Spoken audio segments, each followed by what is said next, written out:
गुरदासपुर में साडा पंजाब फेडरेशन की तरफ से किसान के हक में की गई रैली में पहुंचे पूर्व क्रिकेटर और फिल्मी अदाकार जुगराज सिंह और गुग्गू गिल। इस मौके जुगराज सिंह ने कहा कि केंद्र सरकार के मंत्रियों के द्वारा किसानों के साथ की गई मीटिंग के आने वाले समय में अच्छे नतीजे निकलकर सामने आएंगे। उन्होंने कहा कि केंद्र सरकार ने दूसरी मीटिंग की भी तारीख तय की है जो 18 नवंबर को होने जा रही है। वहीं उन्होंने कहा कि किसान देश का अन्नदाता है और अगर किसान है तो हम हैं, पंजाब है और देश है। इसीलिए उन्होंने केंद्र सरकार से अपील की है किसानों को ध्यान में रखते हुए कृषि ऑर्डिनेंस पर जल्द से जल्द कोई अच्छा फैसला लेते हुए किसानों को राहत देनी चाहिए। वहीं जोगराज सिंह ने कहा कि देश के प्रधानमंत्री जी ने जब संविधान की कसम खाई तो उन्होंने पहले संविधान के सामने झुककर नमन किया था, तो अब उनको उसी संविधान की मर्यादा को कायम रखते हुए कोई अच्छा फैसला लेना चाहिए जो सभी को मंजूर हो।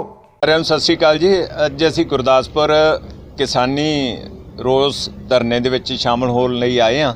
जिहड़ा साडा मोर्चा चल रहा है किसानां वल्लों अपने भरावां दे नाल खड़े होण लई आए हैं। साडे असली हीरो तो वही ने जिहड़े साडे जथेबंदियां दे आगू ने और मैं अपील करदा सारे पंजाब नूं कि सारे इकट्ठे होकर इहदा साथ दिओ।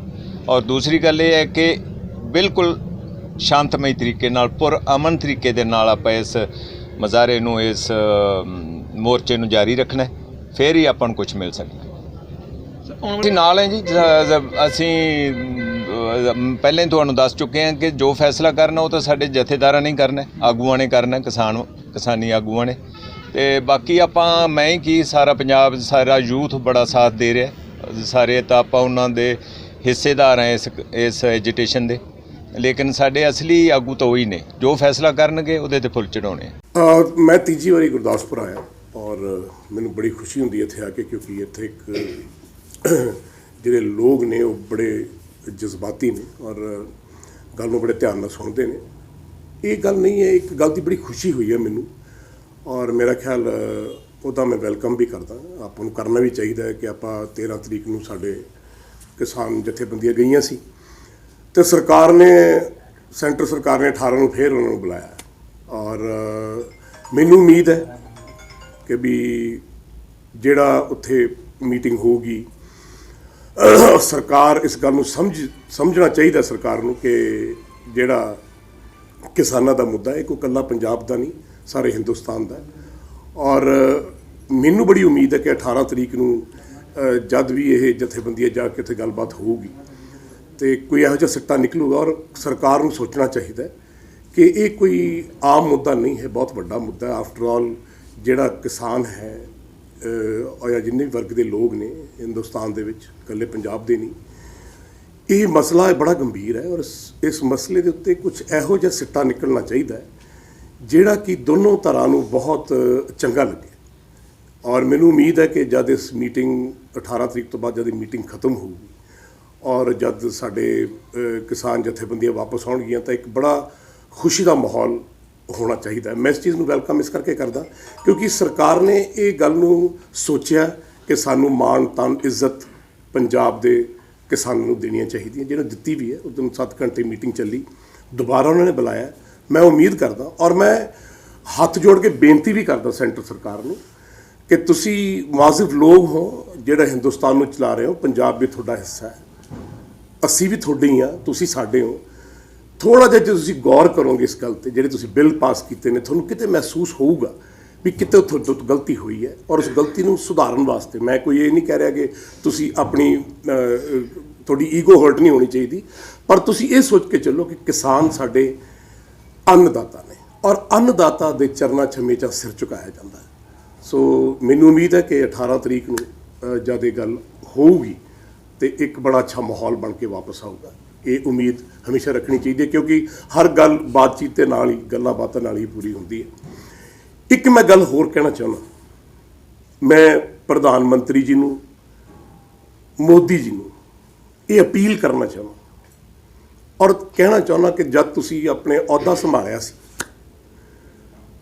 पार्लीमेंट दे विच तुसी जिहड़ा संविधान है साडा उहदी किताब दे सामने मत्था टेकिया सी और तुसी कसम खाधी सी कि उस संविधान नूं तुसी हमेशा कायम रखोगे। मैनूं उम्मीद है वो संविधान ਸਾਡੇ ਪੁਰਖਾਂ ਨੇ, ਸਾਡੇ ਵੱਡ ਵਡੇਰਿਆਂ ਨੇ, ਸਾਡੇ ਸਿਆਣੇ ਲੋਕਾਂ ਨੇ ਸ਼ਹੀਦੀਆਂ ਦੇ ਕੇ, ਆਹੂਤੀਆਂ ਦੇ ਕੇ ਉਹ ਸੰਵਿਧਾਨ ਲਿਖਿਆ ਹੈ।